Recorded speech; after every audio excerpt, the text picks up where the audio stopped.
Hi viewers, ఇవాళ అయితే నేను ఒక మంచి రెసిపీని మీతో షేర్ చేస్తున్నాను. చింతపండుతో చేసి ఆవ పులిహోరని. ఇంకా దీనికోసం ఆవాల్ని, మెంతుల్ని డ్రై రోస్ట్ చేసుకోవాలన్నమాట. అంటే నూనె వేయకోకుండా పొడిగా వేయించుకోవాలి. మిక్సీ జార్లో వేసుకొని పొడి చేసి రెడీగా పెట్టుకోవాలి. ఆవ పొడి మంచి టేస్ట్ ఇస్తుంది, చాలా టేస్టీగా ఉంటుంది. ఇంకా చాలా చేయడం కూడా చాలా ఈజీ. బ్రేక్ఫాస్ట్లోకి అయితే ఈ రెసిపీ చాలా బాగుంటుంది అనమాట. ముందుగా పెనం పెట్టి అందులో కొంచెం ఆయిల్ వేసుకోండి.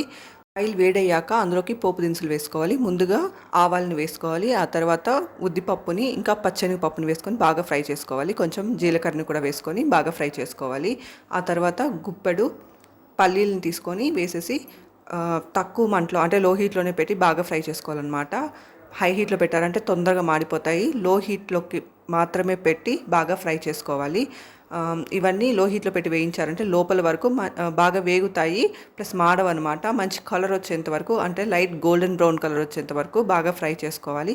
ఇవన్నీ లైట్ గోల్డెన్ బ్రౌన్ కలర్ వచ్చాక అందులోకి కట్ చేసి పెట్టుకున్న పచ్చిమిర్చిని ఇంకా ఒక 2 ఎండుమిర్చిని కూడా తుంచి వేసుకోవాలి. ఆ తర్వాత కరివేపాకును వేసుకోవాలి. కొంచెం ఇంగువను కూడా వేసుకోవాలన్నమాట. ఇవన్నీ బాగా ఫ్రై అయ్యాక ఇందులోకి కొంచెం పసుపుని వేసుకోవాలి. ఆ తర్వాత నానబెట్టుకున్న చింతపండు గుజ్జుని వేసుకోవాలన్నమాట. నీళ్ళలో ఒక 10 నిమిషాలకు ముందు చింతపండు వేసేసి బాగా నానపెట్టుకోవాలన్నమాట. ఆ నానపెట్టిన చింతపండులోంచి గుజ్జుని తీసేసి ఆ పల్ప్ అయితే వేసుకోవాలి. తొక్కనైతే పడేసేయాలి. బాగా మిక్స్ చేసేసి పైన మూత పెట్టయితే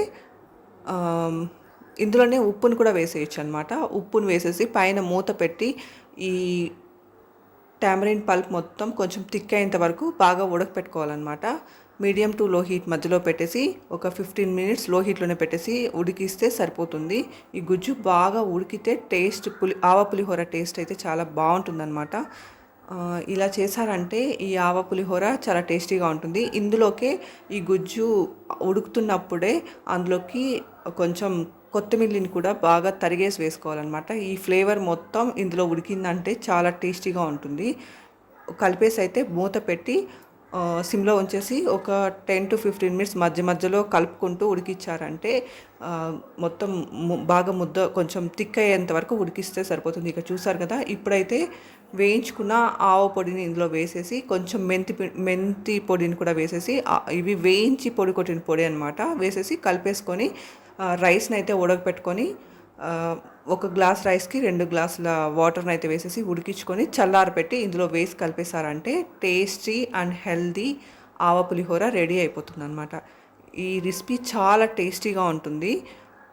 పిల్లలు తినడానికి చాలా ఇష్టపడతారనమాట. ఇప్పుడు అన్నం వేసేసి బాగా మిక్స్ చేసేసారంటే ఈ టామరిన్ పులిహోర చాలా టేస్టీగా ఉంటుంది. కొంచెం సాల్ట్ సరిపోయిందా లేదో చెక్ చేసుకొని అయితే కొంచెం అడ్జస్ట్ చేసుకుంటే సరిపోతుందన్నమాట. ఇక్కడ నాకైతే సాల్ట్ నేను మళ్ళీ ఎక్స్ట్రా యాడ్ చేయడం లేదు, ఆల్రెడీ ఫస్ట్ యాడ్ చేసింది సరిపోయిందనమాట. ఇప్పుడైతే బాగా కలిపేసి మిక్స్ చేసేస్తున్నాను. అంతే, హెల్దీ అండ్ టేస్టీ ఆవ పులిహోర రెడీ అయిపోయింది. ఇందులో చింతపండు యూస్ చేస్తున్నాం కాబట్టి చింతపండులో విటమిన్ సి కూడా ఉంటుందన్నమాట. విటమిన్ సి చాలా మంచిది, ఇమ్యూనిటీని పెంచుతుంది. Thank you for watching my video.